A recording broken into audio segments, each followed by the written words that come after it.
नमस्कार मैत्रिणींनो, मी कांतास क्रिएशनमध्ये तुम्हा सर्वांचं खूप खूप स्वागत आहे। तर मैत्रिणींनो, मी आज तुम्हाला आरीवर्कच्या नीडल कुठल्या आहेत, किती प्रकारच्या आहेत ते मी तुम्हाला सांगणार आहे। तर व्हिडिओ शेवटपर्यंत नक्की पहा। हे पहा, आरीवर्कच्या या 3 प्रकारच्या नीडल असतात। यामध्ये तुलिप जापानची एक आहे, ही आयर्नची आहे आणि ही लाकडी आहे।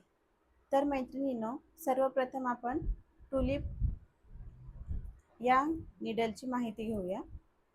तर मैत्रिणींनो, यामध्ये 24 नंबर आणि 14 नंबर या दोन सुया आहेत माझ्याकडे। याच्यामध्ये 13 नंबर पण असतं, 23 नंबर पण असते, याच्यामध्ये पण नंबर वाईज असते। तर ही आपली जी टुलिपची 14 नंबरची जी सुई आहे, हे आपण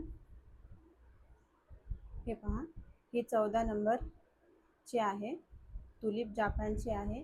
ही आपण आपलं जे जरी थ्रेड असतो, हा जरी थ्रेड आणि सिल्क थ्रेड याचं वर्क करण्यासाठी आपण ही तुलिपची सुई सुरुवातीला वापरण्यासाठी खूप छान आहे, तुम्ही ही वापरू शकता।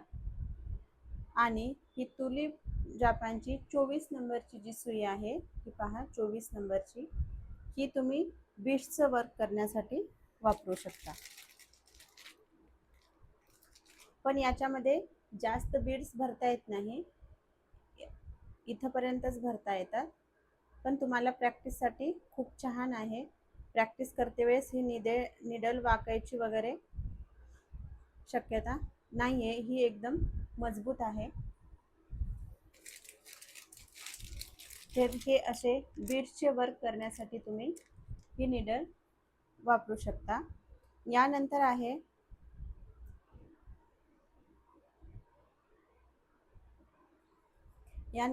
त्या आयर्नच्या सुया।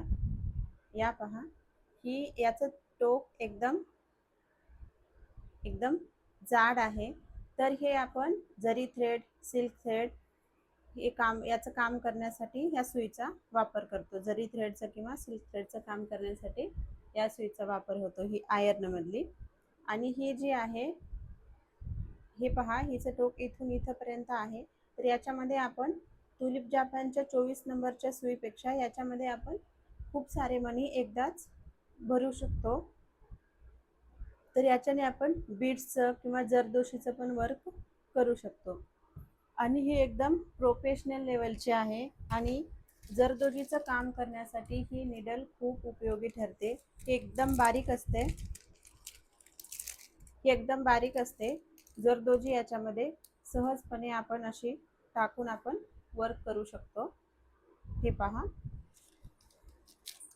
ही सुई जरदोजीसाठी खूप उपयोगी आहे। तर मैत्रिणींनो, तुलिप जापानची सुई घेऊन तुम्ही प्रॅक्टिस करा आणि मग नंतर तुम्ही या आयर्नच्या सुया घेऊन वर्क केलं तरी चालेल। तर मैत्रिणींनो, व्हिडिओ कसा वाटला कमेंटमध्ये नक्की सांगा। व्हिडिओला लाईक करा, चॅनलला सबस्क्राईब करा। धन्यवाद।